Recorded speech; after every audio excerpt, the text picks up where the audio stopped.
Buenos días a todos. Daros las gracias por estar aquí y doy las gracias especialmente a Albert y a Tony por permitirme por una mañana rescatarme de la gresca televisiva con la que me ganó la vida y redimirme al lado de dos genios, de dos sabios a los que hace mucho que admiro y que yo creo que tienen mucho que decir, no solo con su obra, sino también con su ejemplo.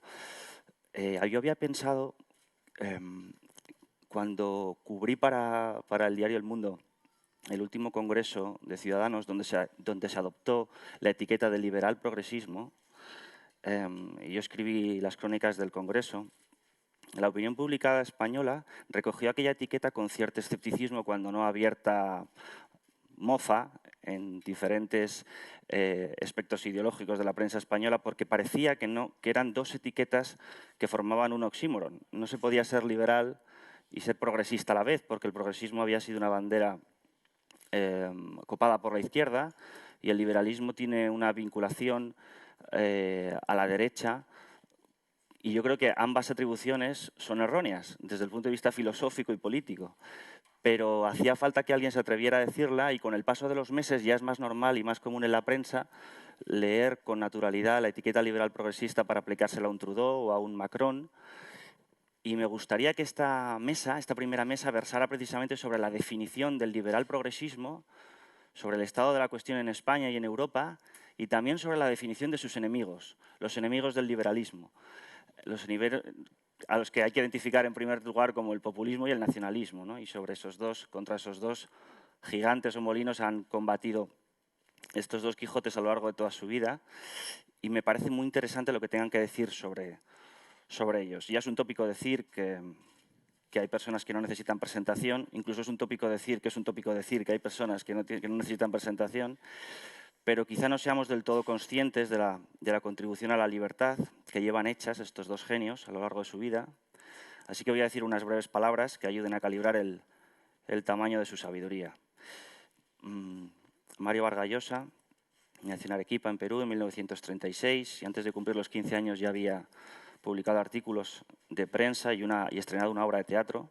Estudió literatura en la Universidad de San Marcos de Lima, y aunque estaba perfectamente convencido de su vocación literaria, tuvo la prudencia de cursar también estudios de Derecho. Y en 1957, con dos libros ya publicados, Los jefes y el abuelo, se muda a Madrid, y 3 años más tarde a París. Y hay un hito en su vida literaria, que es el premio Biblioteca Breve, con el que se alza con La ciudad y los perros. Después gana el premio de la crítica, con la Casa Verde gana el premio Rómulo Gallegos, y para mí, su novela más extraordinaria, Conversación en la catedral, que realmente es una catedral del arte literario, publicada en 1969, le sitúa ya en la primera línea del boom latinoamericano de la literatura universal. En la década de los 70, Vargas Llosa se dedica tanto al ensayo como a la sátira, bien en Pantaleón y Las visitadoras, La tía Julia y El escribidor. Y en los años 80, y esto es importante porque en la novelística de Mario siempre ha habido una pulsión shakespeariana de obsesión por el análisis del poder, las relaciones de poder, el vicio humano y psicológico del poder y sus servidumbres, ¿no? Y ha sido una constante en su literatura, que ha indagado a través de figuras mesiánicas y de idealistas revolucionarios. Ahí están La guerra del fin del mundo, Historia de Maita. Ganó el premio Cervantes en 1984, yo tenía 2 años de edad, por entonces, después el Príncipe de Asturias de las letras. Y finalmente se atreve a dar el salto a la política para disputarle la presidencia a Alberto Fujimori, en donde fue derrotado en las elecciones de 1990, y sí me gustaría luego preguntarle por aquella derrota. En 1993 publica sus memorias, llegan más novelas y llega también la recreación, que es un género dentro de la literatura, que ya es la novela Dictador, La fiesta del chivo. Yo recuerdo cuando estaba en segundo de Filología Clásica, era uno de los jóvenes entusiastas que estaban en el Paraninfo de la Universidad Complutense de Madrid, no sé si se acordará. Y Mario era la gran atracción. Los profesores nos dieron día libre para poder asistir a la conferencia de Mario a raíz de la publicación de La fiesta del chivo. Todos los estudiantes de filología íbamos con La fiesta del chivo bajo el brazo, año 2001-2002, recuerdo. Homenajeado con todo tipo de premios y nombrado doctor honoris causa por las más prestigiosas universidades del mundo. las últimas obras de Mario indagan también en la civilización del espectáculo, que tiene bastante que ver también con el auge del populismo, y eso lo analizaremos ahora. Y las novelas Travesuras de la niña mala, El sueño del celta, El héroe discreto y Cinco esquinas, que hasta la fecha es, si no me equivoco, su última novela publicada. Hay gente absurda que se empeña en trazar una división entre las ideas liberales de Mario Vargas Llosa y el mérito indudable de su obra literaria. Es una división forzada que a mí me indigna y calculo que a él también le debe de indignar. Y yo creo que lo hacen porque el liberalismo nunca ha gozado de buena fama en los últimos tiempos en el mundo de la cultura.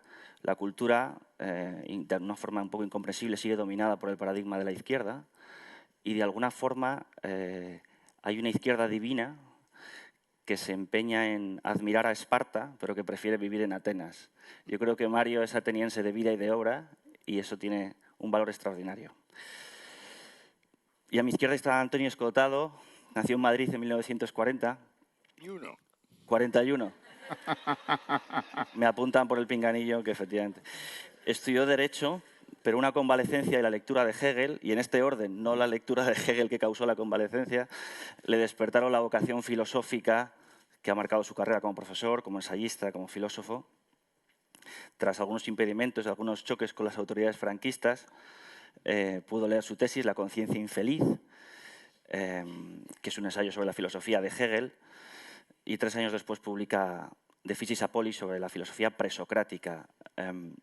A mediados de los 70, esto es quizá el episodio más conocido de su biografía, de su apasionante biografía, se muda, cambia a Madrid por Ibiza, se une o funda o impulsa el movimiento hippie en España, monta la discoteca Amnesia, este es un dato que a lo mejor algunos no conocíais, que sigue funcionando, pero donde no sé si queda algún rastro de filosofía o de humanismo.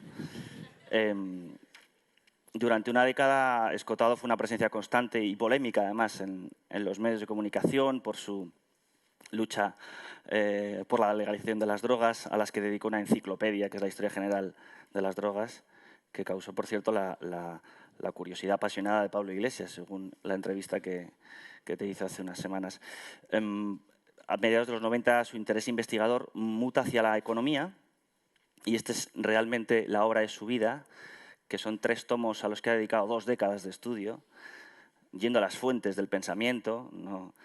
Y que es Los enemigos del comercio, en 3 tomos, ¿no? Y que es realmente la obra capital que resume la lucha por ahogar la libertad económica y el libre comercio que han tenido las distintas ideologías, religiones, identidades a lo largo de la historia, desde los esenios, desde las primeras sectas, ¿no?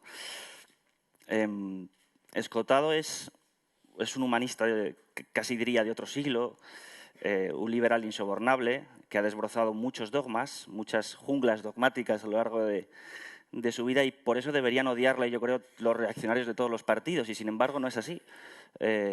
Su honestidad interdisciplinar inspira respeto incluso en los nuevos apóstoles del leninismo amable, cosa que también debe llevar con orgullo. Quizás sea porque él sí pasó por la cárcel, su Franco estaba bien vivo y luchar contra él sí tenía algún coste, ¿no? No como el Franco de los antifranquistas de ahora. De modo que estamos nada menos ante 2 hombres libres, con lo difícil que es eso, con lo que cuesta en la vida. Y vamos a hablar del liberalismo y de sus enemigos, pero antes voy a ceder la palabra a cada uno de los dos para que hagan su propio dibujo de su propio concepto del liberalismo. 10 minutos cada uno. Empezamos por Mario. Adelante, tiene la palabra, maestro. Pues muchas gracias por esa presentación tan generosa que acabas de hacer de mí y de mis libros. Mira, creo que lo importante con el liberalismo es despojar al liberalismo de la caricatura en que la convirtió la izquierda, presentando, digamos, a esa doctrina como la máscara que utilizaba el capitalismo explotador, el imperialismo, detrás de la supuesta democracia que quería o que decía defender. Uno de los grandes triunfos de la izquierda dogmática en el mundo es haber convertido al liberalismo, que es la fuente de las grandes, digamos, transformaciones progresistas en en la historia del mundo, en esa caricatura, ¿no?, de la gran máscara ideológica de la explotación. El liberalismo no es una ideología. Las ideologías son unas religiones laicas que defienden verdades absolutas. El liberalismo es una doctrina y dentro del liberalismo hay, por supuesto, controversias muy grandes, como sabe cualquiera que haya asistido a un congreso o una conferencia de liberales, donde lo que siempre salta a la luz son las grandes diferencias que hay entre los liberales sobre muchísimas cosas. Ahora, entre los liberales sí hay un denominador común, que son unos ciertos valores elementales que todos los liberales defendemos, aunque sobre muchas otras cosas tengamos discrepancias muy profundas. El liberalismo es inseparable de la idea de la libertad. El liberalismo, la esencia del liberalismo es una convicción profunda de que la libertad es el valor supremo. Y de que la libertad no es divisible. Esto es muy, muy importante porque muchas veces los llamados partidos liberales, los llamados gobiernos liberales han fracasado porque no tenían en la práctica esta idea de la libertad como algo indivisible. ¿Qué quiere decir indivisible? Quiere decir que para un liberal no puede haber una política liberal si no hay al mismo tiempo una economía en libertad, y si la libertad no se ejercita al mismo tiempo en el ámbito social, en el ámbito cultural, en el ámbito personal. Esta es una idea básica del liberalismo. Las libertades son, en última instancia, una sola y deben avanzar todas simultáneamente en todos estos campos para producir una transformación profunda de la sociedad hacia algo mejor, es decir, hacia una sociedad donde haya más prosperidad y donde haya mayores oportunidades para que todos puedan realizar sus propias ambiciones y sus propios anhelos. ¿Por qué han fracasado tantos gobiernos liberales en el siglo XIX? Gobiernos que se llamaban liberales. Porque en el ámbito político ejercitaban esa libertad, la defendían y la practicaban. Y en el ámbito político, pues la libertad significa pura y simplemente la democracia.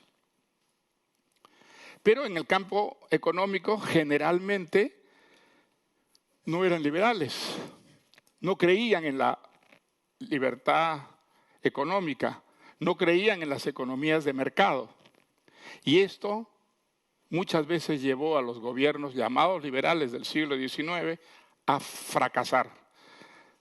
Las economías no prosperaban, las oportunidades no se abrían al conjunto de la sociedad, permanecían en sectores minoritarios y privilegiados, y esa desarmonía entre la libertad política y la falta de libertad económica llevó a muchísimos gobiernos liberales y a muchos partidos liberales a fracasar. Creo que esta es una cosa muy, muy importante. La libertad como algo indivisible, la libertad como algo que debe ejercitarse simultáneamente en todos los ámbitos, en todos los aspectos de la vida social, económica y política de un país.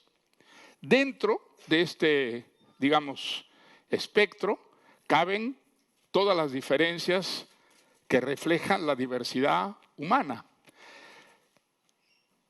¿Cuál es, digamos, el mayor logro del liberalismo en la historia? Haber reducido la violencia. El liberalismo defendió desde un primer momento, desde el primer momento en que se encarna en una filosofía que es la de Adam Smith en el siglo XVIII, la posibilidad del error. Aceptar que en el campo político y en el campo económico y en el campo cultural no hay verdades absolutas y definitivas. que la verdad es algo que puede matizarse, adaptarse a circunstancias cambiantes, y este es un principio absolutamente fundamental por el que el liberalismo es inseparable de la tolerancia, un principio democrático que es muy reciente en la historia. En la antigüedad la tolerancia no existía. Las verdades eran verdades absolutas y quien no compartía esas verdades se les imponían por las buenas o por las malas. El liberalismo reconoce que puede equivocarse. El liberalismo reconoce que el adversario puede tener razón en ciertas circunstancias y que entonces sus doctrinas, sus programas deben ser enmendados y adaptados a la realidad. La tolerancia es un elemento absolutamente fundamental que parte de ese supuesto, que es un supuesto liberal, que podemos estar en el error y que nuestros adversarios pueden estar en el acierto y en la verdad.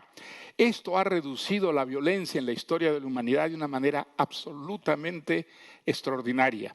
Y ese es un principio que define a un liberal.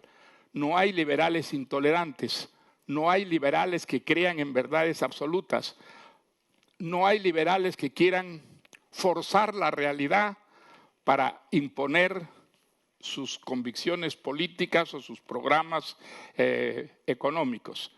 El libro fundamental, capital del liberalismo, que es la investigación sobre la economía, sobre la riqueza de las naciones de Adam Smith, defiende ese principio fundamental. Los liberales podemos estar en el error y por lo tanto tenemos que ser tolerantes con nuestros adversarios. Hay unos principios, sí, sobre los cuales no podemos hacer concesiones, que son los principios relativos a la libertad, pero en todo lo demás es mucho. El liberal está dispuesto a aceptar las razones del otro. Creo que ese principio democrático ha hecho progresar extraordinariamente a la humanidad, reduciendo, como dije, la violencia en la historia. Muchas gracias, Mario. Antonio, tu turno.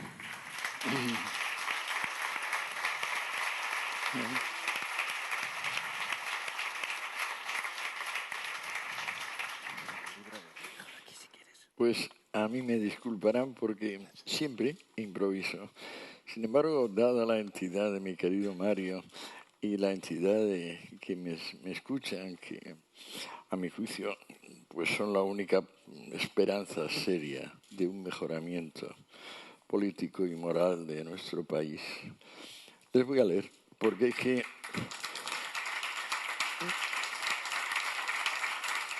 me he dado cuenta que cabe en 11 minutos y medio.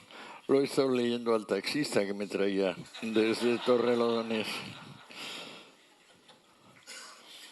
Repasar la historia económica de Occidente me hizo ver algo tan imprevisto como que el factor decisivo no fue la cristianización de Roma, como pretende Gibbon, ni las invasiones bárbaras, como creen historiadores antiguos y modernos, sino remunerar o no el trabajo, pasando del esclavo y el siervo al empleador y el empleado, surgidos con la empresa, como trato de explicar en Los enemigos del comercio. También descubrí algo no menos imprevisto al verificar que el florecimiento del comunismo ha acontecido siempre en épocas de prosperidad, no en momentos de miseria, como en el gran leprosario que forma Europa desde el siglo XV al XIII. Coincidiendo con los alzamientos del campesinado alemán y checo, guiados por tribunos pobristas, aparece un género utópico que será durante 2 siglos largos el favorito de todos los públicos, que prefigura la ciencia ficción con relatos sobre islas perfectas por carecer de propiedad privada y circulación de metálicos, que culminan la gran sátira de Swift, Los viajes de Gulliver. La gravedad ética de Tomás Moro y Campanella no retorna hasta 1775 con el Código de la Naturaleza del abate Morelly, que es el primer tratado comunista ateo, e inspira directamente el complot de los iguales en 1794, 2 años después de que le cortasen la cabeza a Robespierre, cuyo lema es, comillas, si suprimimos la propiedad y el comercio, la sociedad recobrará rápidamente su armonía. Cierro comillas. El resto de esta saga es bien conocido. Babeuf, líder de los iguales, fue ejecutado por Napoleón bajo el cargo de rebelión armada. Y sus dos seguidores más destacados, Blanqui y Marx, concibieron la clase trabajadora como inmensa mayoría, comillas, que rechaza la propiedad privada. Esta suposición no se ha visto confirmada por votos desde 1848 hasta 2017, pero creó una religión política comprometida para siempre con la victoria, como dijo Guevara. Desde el punto de vista logístico y táctico, el descubrimiento más brillante y permanente se encuentra ya en el Sermón de la Montaña, cuando unifica 3 grupos de personas: los pobres de espíritu, los pobres materiales y los perseguidos, que solo tienen en común el descontento. 2000 años no han menguado su atractivo, que probablemente continuará fascinando a un número variable de personas. ¿Podrían el rechazo de la propiedad y el comercio responder a un rechazo más genérico de la realidad prosaica, entendiendo que la imaginación es más intensa y verdadera que la percepción y que los ideales son más fiables que la existencia concreta? A cualquier nostalgia por sueños incumplidos, y lo digo siendo ya un anciano, cuando más tienta la melancolía, respondo que sin coraje para asumir lo real, nos arrodillamos ante un híbrido de ignorancia y miedo a la indeterminación que funda la propia libertad. La nobleza del liberalismo parte de ser la única actitud política que respeta en cada uno cierto fin autónomo, nunca un medio, consagrando por lo mismo derechos civiles inalienables. Esto implica reconocer que la organización es un fenómeno tanto consciente como inconsciente y que las instituciones contienen un conocimiento impersonal muy superior a cualquier improvisación dictada por el simplismo subjetivo. Los órdenes endógenos, que se autoorganizan a partir de innumerables actores, son mucho más eficaces que los exógenos o meramente decretados, y de ellos nacen seres ni mentales ni extramentales, como la ciencia, el derecho, la sintaxis o el sufragio universal. La funesta arrogancia de quienes pretenden domesticar hombres como otros domestican leones o pulgas es vista de cerca uno por uno, complejo de inferioridad nutrido por delirios de grandeza, combinado con ceguera ante la distinción de simple y complejo, finito e infinito. El fundamento moral del capitalismo es ser la única forma descubierta hasta hoy para mantener a una población inmensa con niveles de vida crecientes, una proeza reservada por ahora a gobiernos democráticos. Los liberales debemos recordar que ser ecuánimes y esforzarnos por comprender, en vez de confirmar prejuicios, no implica renuncia alguna a lo que el corazón pide, sino por encima de todo aceptar la realidad como es. Un elemento nunca blanco o negro, bueno o malo, que permanece abierto siempre. Esto implica un compromiso con la complejidad y lo relativo, que tendrá presente siempre términos de comparación, términos medios. La forma más ingenua e ineficaz de tratar con la secta pobrista es caer en actitudes sectarias, que se limitan a invertir los eslóganes, alegando que en vez de servicios públicos solo proceden servicios privados, que en vez de estados totalitarios solo cabe vivir sin estado alguno, y que en vez de regularlo todo, nada debe regularse. Pero les sugiero que la socialdemocracia, la de Bernstein, es bastante más liberal que conventículos donde el Estado pasa por ser un vampiro y los bancos deberían volver a ser meras cajas fuertes, sin invertir gran parte de los depósitos pagaderos a la vista. Vampiros son en todo caso tales y cuales gobiernos.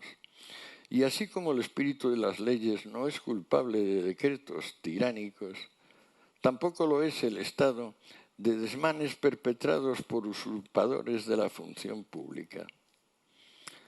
Aunque Murray Rothbard tenga razón al subrayar los abusos aparejados al contrato de depósito irregular que suscribimos con los bancos, no la tiene al pretender corregirlos fulminando la expansión del crédito, ya mismo y por decreto.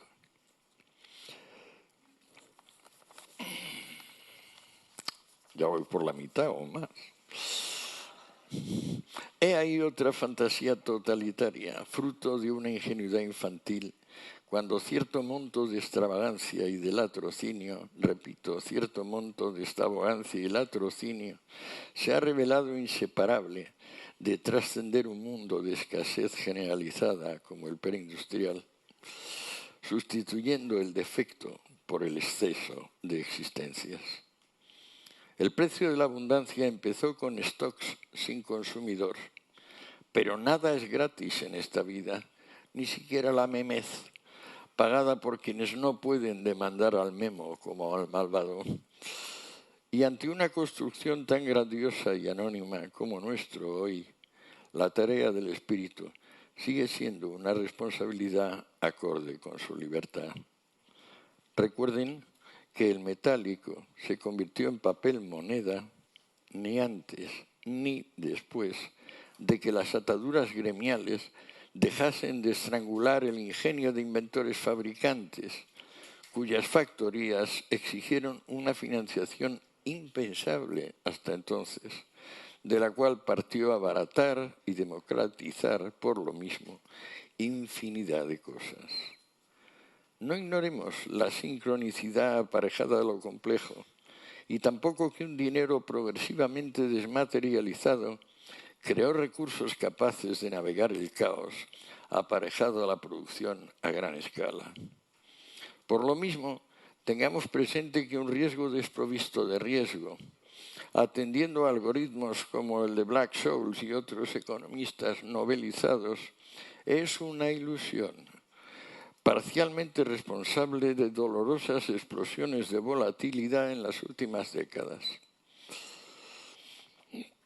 Si prefieren, es crucial mantener la diferencia entre dinero creado produciendo bienes y servicios y mero dinero bancario, el que se sigue de abrir una línea de crédito, aunque ambos se entrecrucen constantemente, porque a despecho de exigir un equilibrio cogido con papel de fumar, tampoco tenemos otro norte. De no combinar espontaneidad y controles, el fraude de prestar capital todavía no ahorrado pervertirá la inversión y borrará la confianza, aceite de todas las transacciones. Por lo demás, Internet ha creado instituciones de democracia directa limitadas solo por nuestro grado de civismo. Por ejemplo, no deberíamos ponernos a votar si hay o no impuestos. Seguir beneficiándonos de órdenes endógenos depende de admitir la complejidad y de esforzarse por actuar con inteligencia, allí donde alguna simple voluntad se postula como demiurgo, sabiendo que el determinismo es la ilusión del absolutista. En la saga que empezó maldiciendo a los ricos de espíritu y propiedades, el último episodio es una convergencia de pobrismo más o menos blando con integrismo islámico, escenificado inicialmente con el abrazo de Chávez y Ahmadinejad. Y estudiar la secuencia de Mesías me ha enseñado que el impulso es un ancestral aborrecimiento de la impureza, identificada, Dios sabe cómo, con el dinero y la visión secular del mundo. Llamándose materialismo, un idealismo folletinesco apuesta por suprimir a aquellos que prefieren el conocimiento a la verdad revelada y no son alérgicos, estoy terminando, a la disidencia. Marx, el primer darwinista social, decidió que la ley del progreso evolutivo imponía una depuración eugenésica de clases. Y otros le siguieron proponiendo una depuración adicional de razas.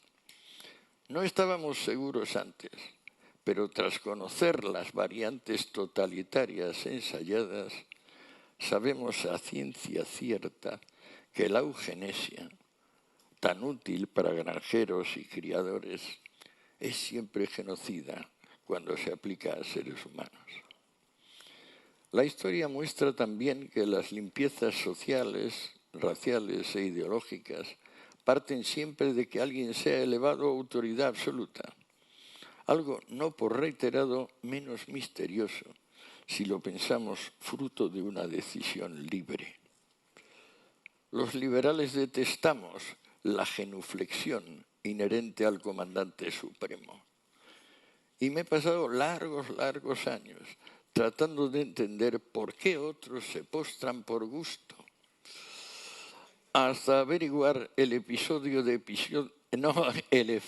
de episodios mesiánicos sobre poblaciones concretas. Cuando tuve documentados en torno a un centenar, comprobé que su denominador común, penuria material y moral, descansó invariablemente en alternar amnesia con tergiversación. Y agradezco esta oportunidad para recordárselo una vez más. A mi entender, ninguna idea fija es compatible con amor propio. E ir adoptando nuestros criterios a la realidad compromete con estar abiertos al cambio y sacarlo adelante con tanta audacia como sea compatible con la prudencia intrínseca, que es la fundada en conocimientos. Los liberales demócratas, unos más cerca de Gladstone y otros de Bernstein, no han dejado de encauzar su respeto por los demás, celebrando la autonomía, la previsión y el mérito. Tres disposiciones aborrecidas por el promotor de rencores. Pero afirmar, les propongo, es siempre más valiente y sustancial que negar. Muchas gracias por su atención.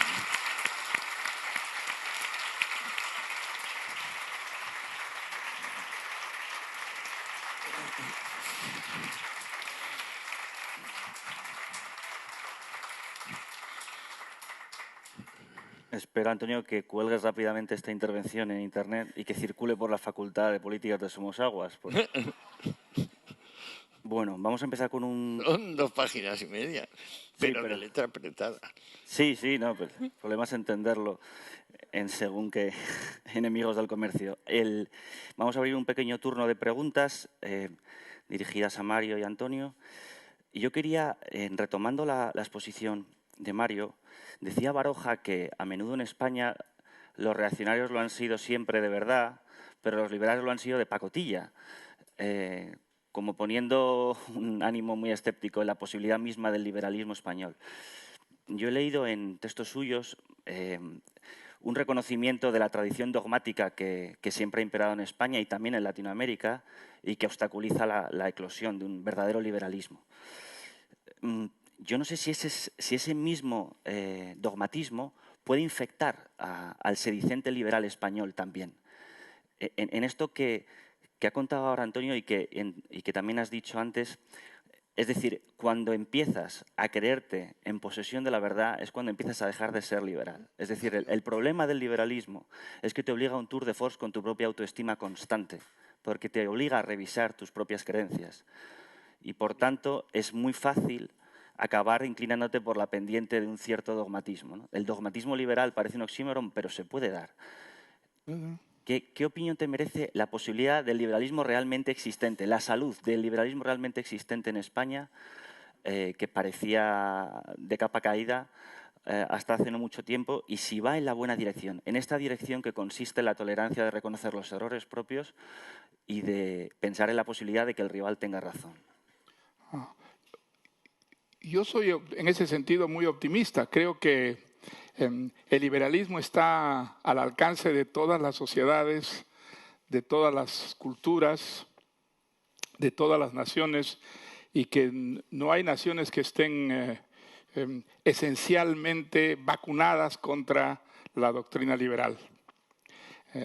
Creo que en el caso de España se vivió, luego de la muerte de Franco y la desaparición de la dictadura de 40 años, un periodo que fue realmente extraordinario, que conmovió muchísimo al mundo entero, de la transición de una sociedad que pasa de la dictadura a la democracia, que pasa de ser un país cerrado sobre sí mismo a ser una sociedad abierta e integrada a Europa, un país que pasa del subdesarrollo económico a la modernidad, a una prosperidad muy rápida, gracias a medidas profundamente liberales, como es la apertura de la economía, la integración de los mercados españoles dentro de los mercados internacionales, y todo eso es una evolución que se puede llamar liberal, profundamente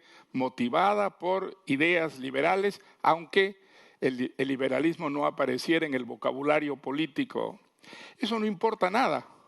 Digamos, hemos visto nosotros gobiernos supuestamente conservadores, como el de la señora Thatcher en Inglaterra, que introdujo reformas profundamente liberales. Privatizar empresas nacionales que se sostenían artificialmente gracias a los contribuyentes y devolverlas al mercado libre y hacerlas competir, obligándolas a modernizarse si querían sobrevivir, era una medida profundamente liberal y, sin embargo, esto fue puesto en práctica por un gobierno conservador. Y grandes pensadores liberales como Popper o como Hayek pues apoyaron abiertamente a un gobierno que se llamaba conservador, aunque ejercitara una política clarísimamente liberal. Es un poco lo que ocurre también al mismo tiempo en Estados Unidos con Ronald Reagan. Ronald Reagan es un conservador y, sin embargo, lleva a cabo medidas que son profundamente liberales. Hay una rama del conservadurismo que colinda con el liberalismo y está como infectado por el liberalismo. Así como hay un socialismo democrático que también está como contaminado de liberalismo.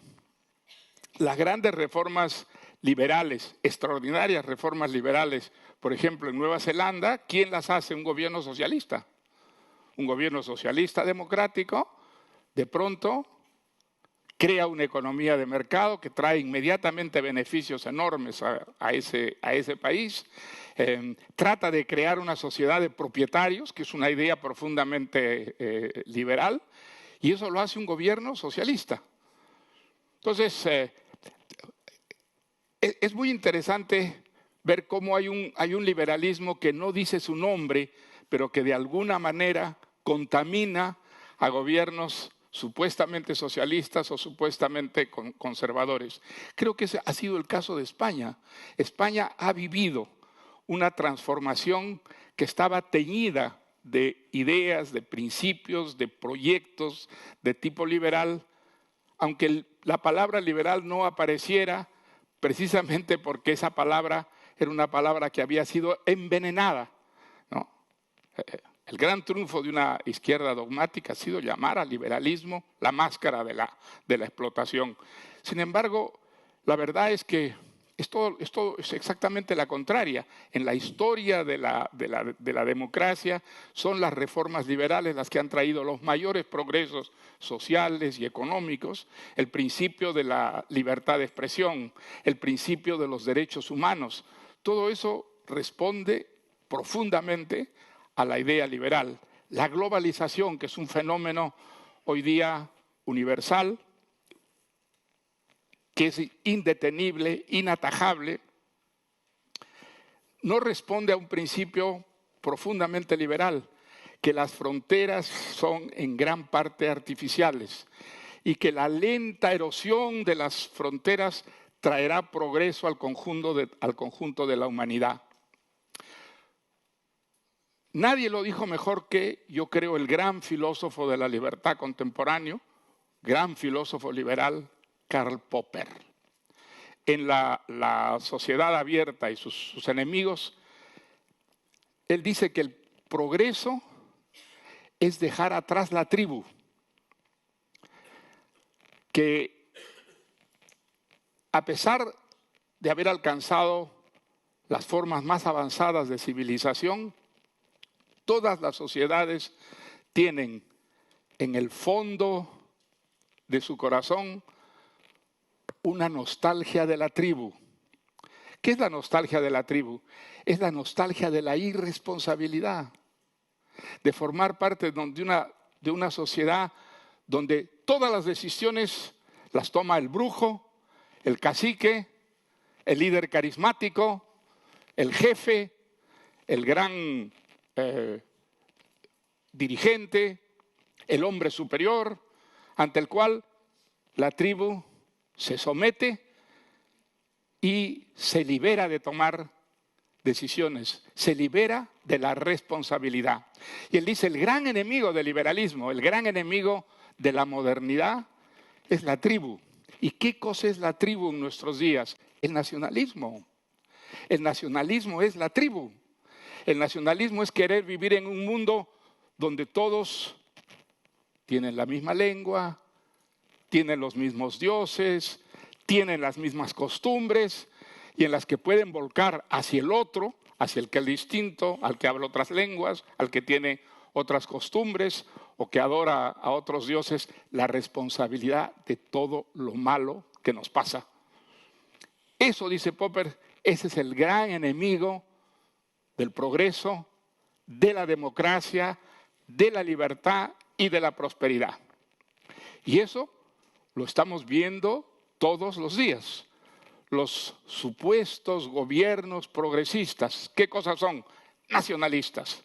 Nacionalistas cerrados, quieren cerrar sus fronteras a la inversión económica, porque detrás de la inversión económica ven las garras del imperialismo. ¿Quiénes son los enemigos? Los enemigos son los otros, los que son distintos, los que no forman parte de esa comunidad perfectamente uniformada, igualizada, ¿no es cierto?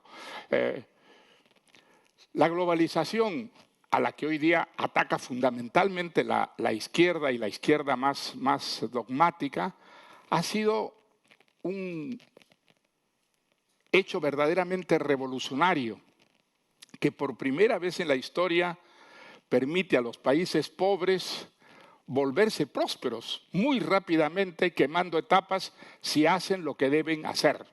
Naturalmente, lo que deben hacer si quieren ser prósperos y modernos no es seguir el modelo de la Unión Soviética o el modelo de China popular en la época de la Revolución Cultural o seguir el modelo de Cuba o seguir el modelo de la Venezuela de nuestros días, que clarísimamente han fracasado desde el punto de vista económico, desde el punto de vista social, desde el punto de vista cultural. ¿Cuáles son los países que han prosperado, que se han modernizado, en los cuales la democracia es una realidad palpable, visible, imperfecta? Pues siempre será imperfecta, pero que ha representado un progreso extraordinario, considerable sobre lo que era la democracia del pasado. los países que han optado por la democracia, los países que han optado por la libertad política, económica, social. El modelo está allí muy claramente. Que esas reformas las hagan gobiernos conservadores, las hagan gobiernos llamados socialistas, a los liberales no debe importarnos. Por el contrario, esas son las reformas que están en la buena dirección, esas son las reformas que pueden combatir mejor a la miseria. A la miseria no se la combate con frases, con eslogans, se la combate con hechos prácticos, y esos hechos prácticos, gracias a la globalización, hoy día pueden permitir a un país muy pobre convertirse rápidamente en un país muy próspero. Ahora, en el mundo latinoamericano, en el mundo español, son mundos que son muy próximos, muy cercanos unos a otros por razones culturales, por razones históricas, por razones lingüísticas. El liberalismo tiene futuro.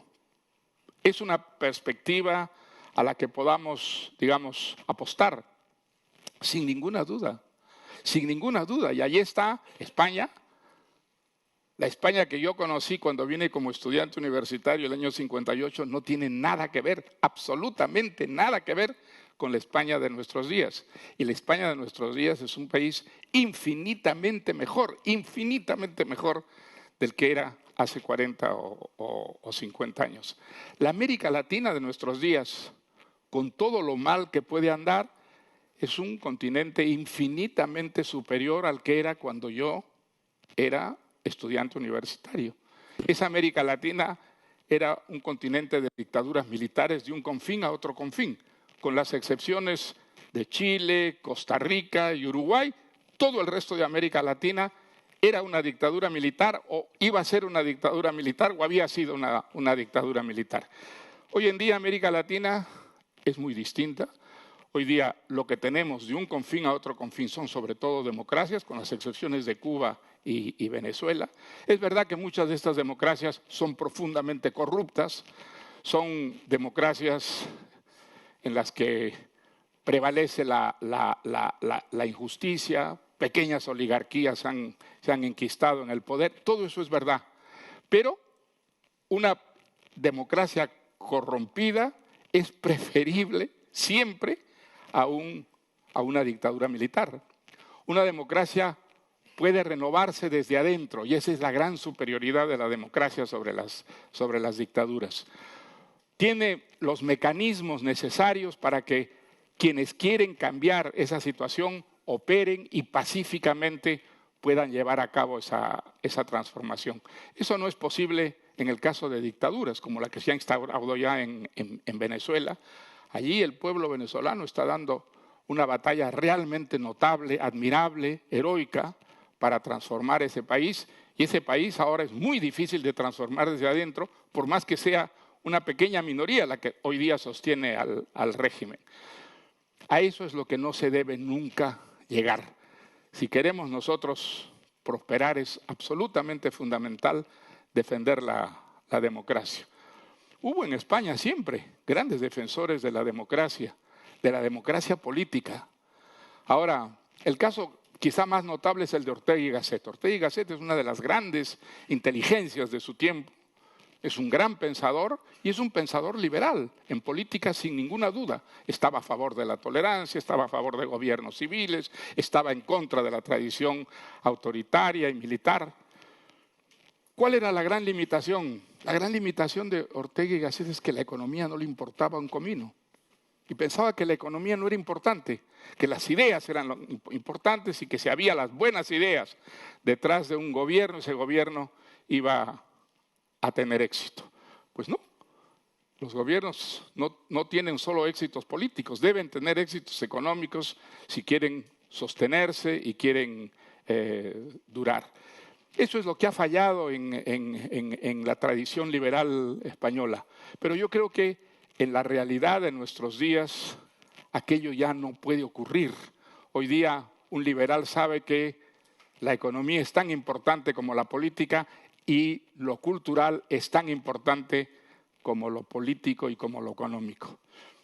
Tú te referías a los enemigos internos del liberalismo, los liberales que pueden introducir el elemento dogmático. Eso, por desgracia, ya es una realidad. Eso ha ocurrido con el liberalismo. ¿Y quiénes han sido estos enemigos que desde dentro han creado un dogmatismo liberal? Los economistas. Los insensatos economistas que llegaron a creer que el mercado resolvía todos los problemas, que el mercado era una panacea a través del cual todos los problemas iban a encontrar una solución. Eso no es verdad. Eso jamás lo dijeron los grandes pensadores liberales. Ni Adam Smith, ni Hayek, ni Popper, ni Isaías Berlin. Ninguno de los grandes pensadores liberales han dicho jamás que el mercado resolvía todos los problemas. El mercado resuelve los problemas económicos. Si un país quiere prosperar, necesita un mercado libre, necesita integrarse a los mercados mundiales, pero los problemas sociales y culturales de un país son tan importantes para que un país progrese como los problemas económicos. Y si uno cree que solo el mercado es la fórmula para resolver todos los problemas, uno no es un liberal. Uno es un dogmático y por ese camino se llega muy fácilmente al autoritarismo, a la creencia de que un gobierno fuerte puede ser más eficaz que un gobierno democrático, con esas limitaciones, esos formalismos que frenan, obstaculizan, digamos, todas las medidas. Y sin embargo, esos frenos, esos obstáculos son los que limitan el poder. Otra de las grandes pasiones del liberalismo, limitar el poder. El poder es un peligro en sí mismo y dejar que un poder crezca demasiado significa recortar a la corta o a la larga las libertades. Y si se recortan las libertades, no hay verdadero progreso para una sociedad. Entonces, con toda la mediocridad que significa una democracia, ese sistema es el que ha traído los mayores beneficios a la humanidad a lo largo de la historia. Y por eso debemos preferir la mediocre democracia a las buenas y a las perfectas dictaduras, que nunca lo son. Ya vemos qué es lo que pasa con quienes creen que una dictadura puede ser el instrumento más rápido para que un país alcance la modernidad. De tal manera que yo soy optimista. Yo creo que el hecho de que Ciudadanos haya tenido el coraje de proclamarse como un partido liberal le augura un magnífico futuro. Y ojalá no solamente tengan éxito, sino que el éxito no los haga olvidar nunca a los militantes de Ciudadanos este principio fundamental del liberalismo. Podemos estar en el error y los adversarios pudieran tener la razón.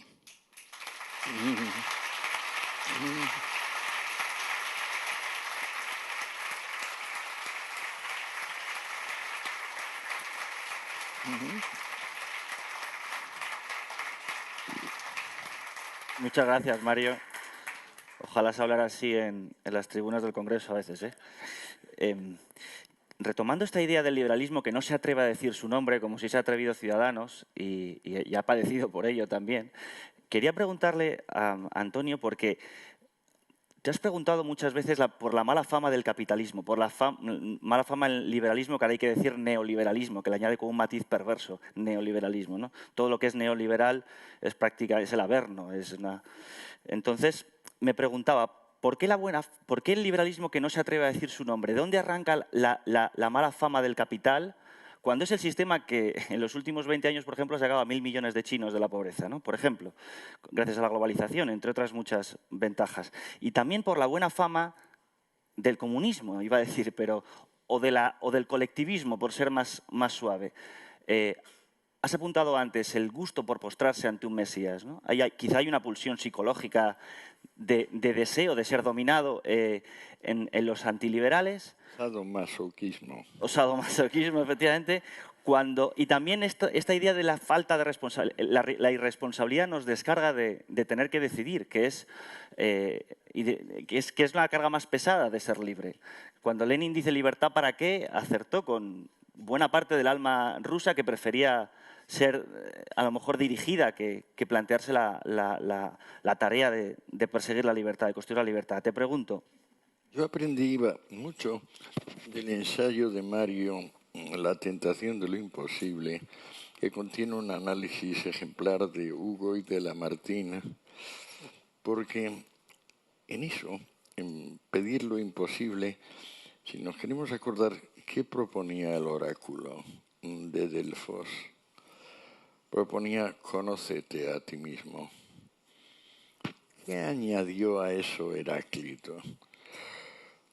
Que tiene un fragmento diciendo la deidad que tiene su portavoz en Delfos no afirma ni niega, simplemente deja escapar signos. Bueno, el oráculo dice, conócete a ti mismo. Heráclito dice, me he buscado. Naturalmente, hay todo el mundo anterior, el mundo de la magia, que es la relación inmediata de la voluntad con la naturaleza, que a través de conjuros, rezos, etcétera, etcétera, escapa de la única actitud positiva y realista, que es el trabajo. Hegel lo llamaba paciencia de lo negativo. Y entonces unos se dedican a rezar pidiendo lluvia, otros matan a sus propios hijos pequeños para ofrecérselos a Tlaloc, el dios de la lluvia, que el hombre tiene mucha sed de sangre infantil. Por eso había una fiesta anual dedicada a eso. El trabajo construye aljibes para que en la época donde llueve del año se acumule y pueda servir en verano. Esa actitud preservada por la magia, ese deseo de yo mando y ordeno, ese yo lo guiso y me lo como solo, esa torpe ignorancia de que no somos nada en ningún momento sin el concurso activo de miles de millones de personas para que podamos existir. Toda esa masa de ignorancia convertida en dogmatismo, papanatismo, miedo y crueldad. Ahí está. Para el espíritu, la certeza es que él tiene la última palabra. Como decía Spinoza, los enemigos de la libertad son poderosísimos, pero duran siempre un segundo menos que ella. De eso podemos estar seguros, y más ahora. Y más ante la esperanza de Ciudadanos, que a ver si os portáis bien y tenéis los santos huevos de hacer las cosas. Sé muy bien que el tiempo del estadista no es el tiempo del votante. El votante es siempre impaciente. El estadista tiene que conocer el tiempo y eso es el que le deslinda de las simples personas con buena o mala voluntad que pueblan el mundo. ¿Dónde viene finalmente todo este mundo de la magia, de que quiero mandar, de que no estoy dispuesto a la mediación, que la racionalidad me da por el saco? Yo creo que hay un punto de inflexión importante, que es que la impureza, el tabú de la impureza, siempre se ha referido a cuerpos en descomposición y fundamentalmente mamíferos superiores, porque la descomposición de un escarabajo o de una mosca no genera tifus, ni tercianas, ni enfermedades mortales para el ser humano. La impureza siempre ha sido un cadáver que hay que quemar, que hay que enterrar. Ahí no se puede quedar. Si se queda ahí, todos enfermamos. Llega la peste.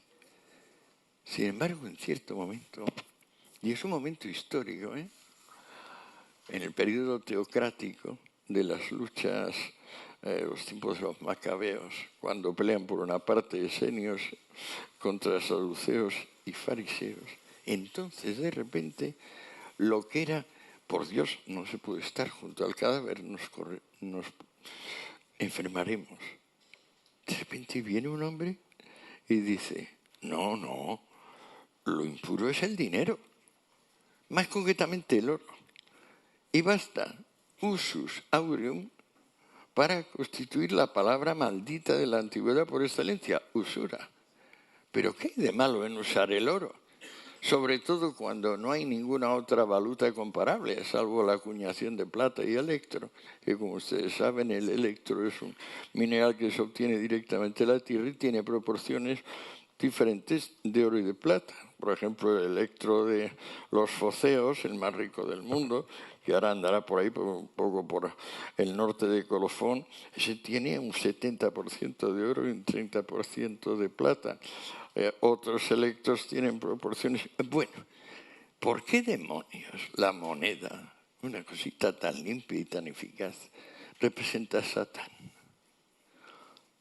¿Cómo es posible que haya hecho ese desplazamiento semántico, esa metonimia, donde de repente lo impuro no es el cadáver que se pudre de un cuerpo grande? No, no, no, no.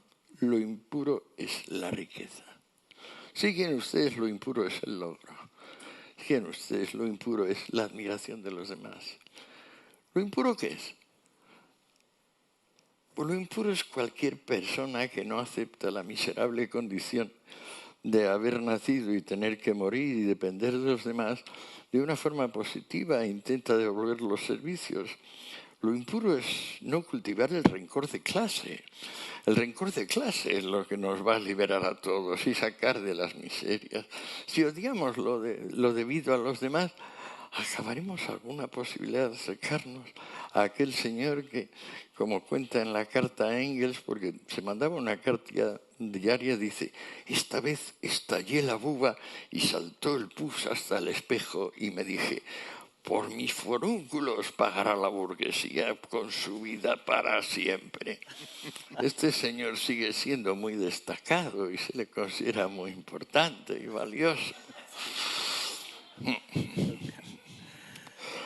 Bueno, maldecir la vida y no darse cuenta de que uno maldice la vida. Odiar al prójimo y no darse cuenta de que uno odia al prójimo. Decir que le viene a beneficiar cuando viene a arruinarle. Esta es la característica fundamental que se troqueló desde que la pureza se vinculó a lo contrario de lo que podemos llamar puro, que es fuego, pir. En griego significa fuego. Esa es la verdadera pureza. Por eso queman algunas civilizaciones a los cadáveres, porque así se acabó cualquier posibilidad de pestilencia.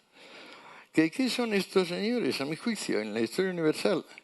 Pura y simplemente la concentración de la pestilencia. Son la pestilencia.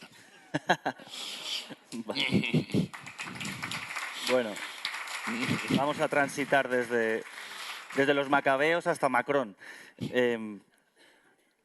¿Ejemplifica Macron, a tu juicio, Mario, el renacer del liberalismo europeo? Hay quien dice que es la bala de plata, que si él no consigue realmente satisfacer las disparatadas esperanzas que hay puestas en él, entonces sí nos anegará una ola de populismo que puede convertir el siglo XXI en un remedio del XX, o quizás su influjo pueda civilizar a otros o acabar eliminando a estos amigos de la pureza con su intransigencia que están esperando la oportunidad de que Macron fracase para asaltar el poder.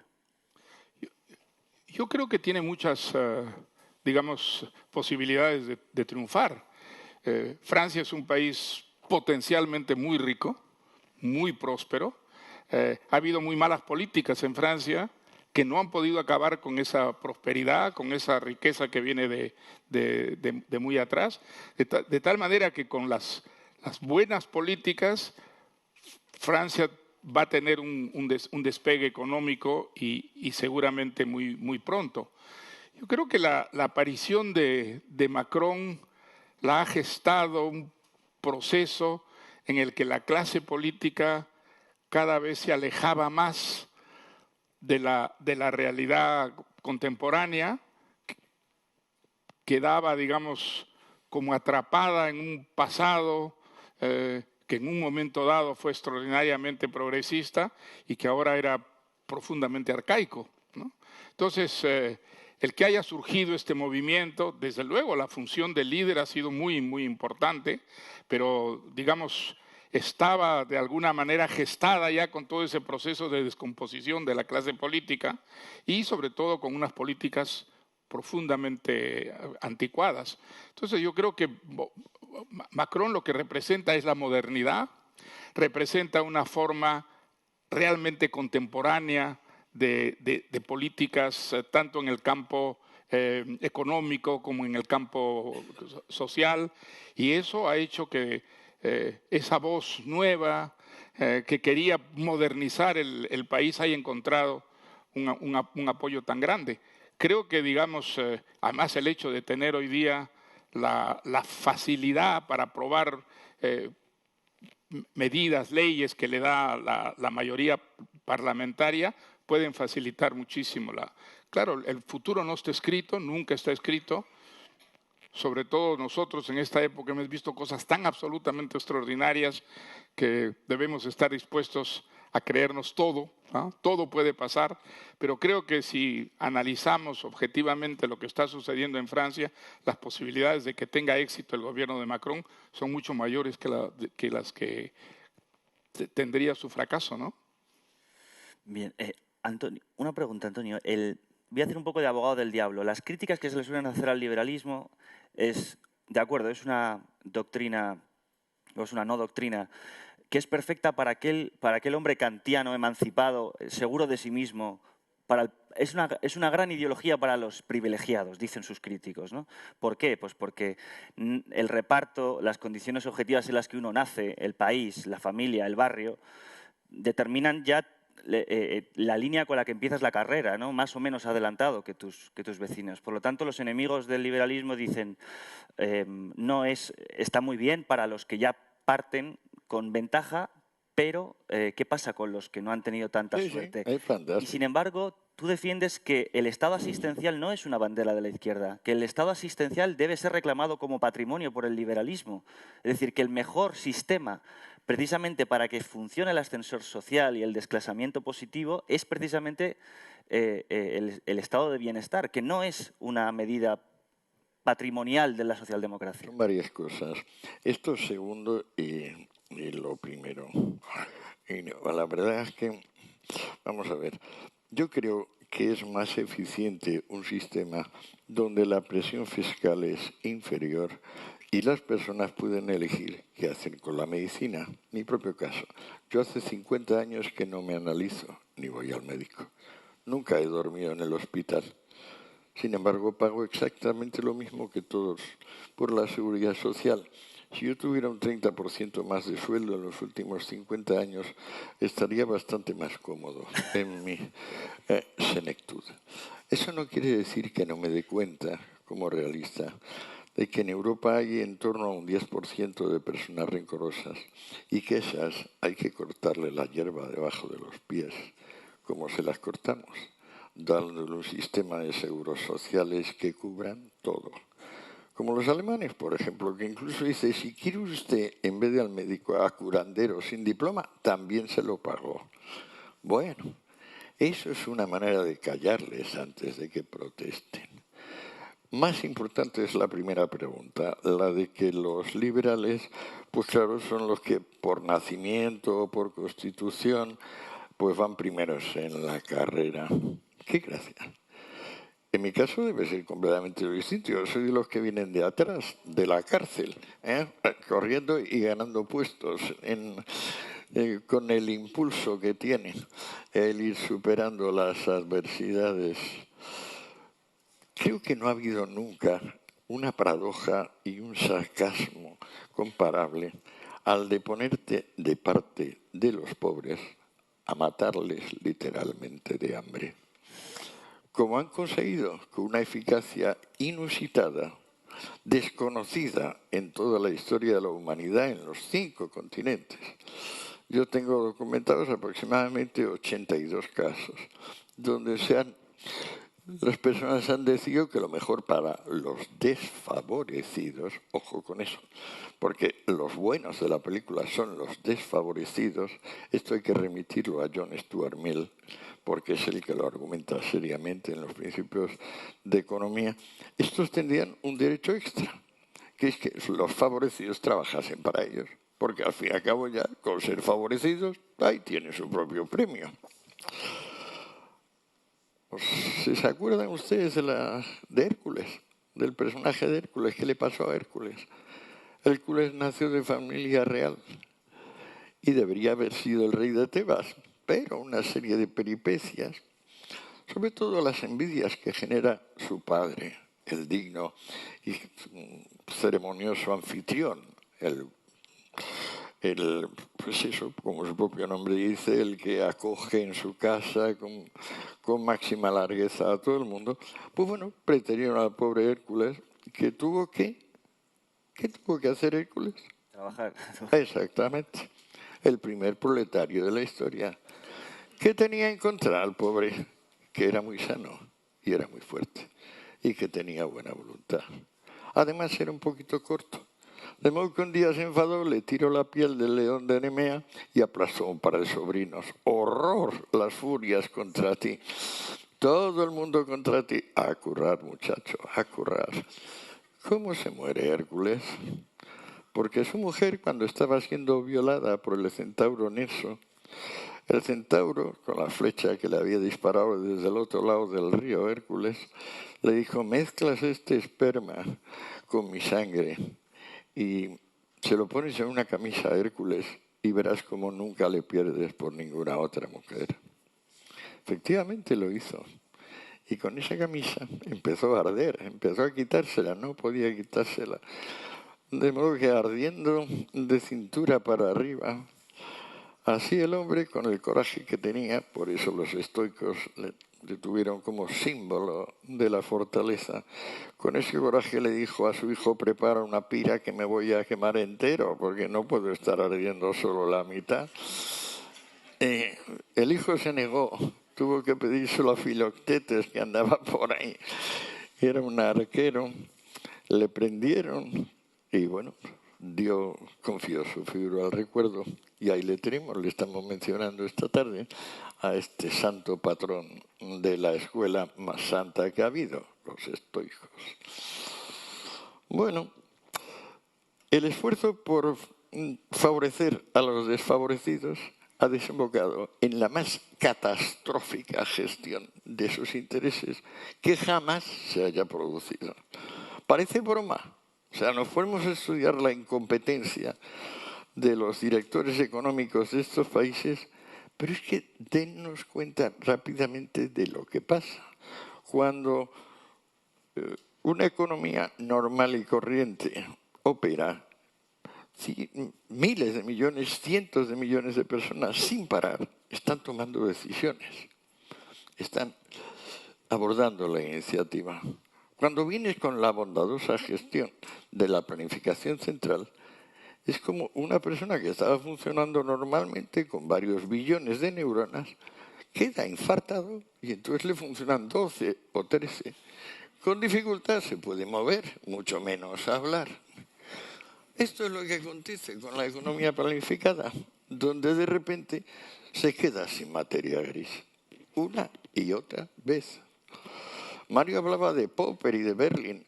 Yo les quiero, a Popper en particular, le respeto como crítico del historicismo, me parece un libro extraordinario, y como metodólogo de la ciencia.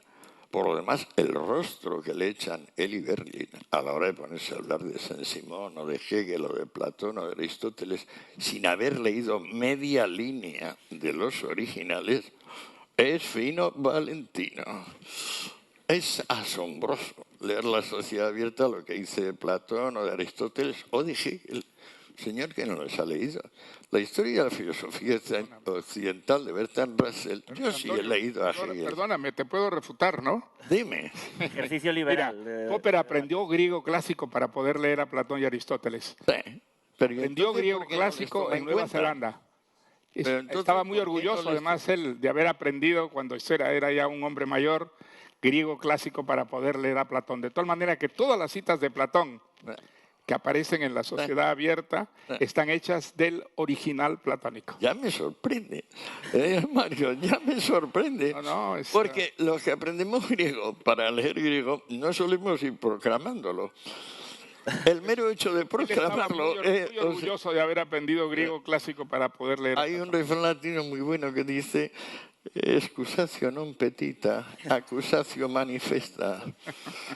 En el caso de Berlín ya llega al escándalo, sobre todo cuando habla de Saint-Simon y de Hegel, al escándalo total. Porque ciertamente Popper tiene mucha más enjundia que Berlín. A mí me gusta. Yo los dos los leo con gran placer. Lo que pasa es que otro tema que tiene completamente muerto es la economía. O sea, la economía no es Adam Smith. La economía empieza con Hume, con todos los tratados de los mercantilistas previos. Luego nos hablan de la escuela austríaca. ¿Pero qué demonios de la escuela austríaca? Está Menger y luego les gusta mucho Wieser y Bombaberg. Bien. El hombre en quien confía Menger y del cual no habla nadie es Wicksell, Knut Wicksell. Interés y precios. Es el libro más importante de finales del siglo XIX y comienzos del XX. En ese se basa toda la obra de Hayek. Ahí está la distinción entre endógenos y exógenos. Ahí viene el entramado, el vientre económico de una economía desarrollada. Y luego también resulta que los austríacos se quitan a Wicksell y se quitan a Schumpeter. El hombre más inteligente, más culto del siglo XX también, ese no forma parte de los austríacos. Bueno, pero vamos a un momento, Antonio.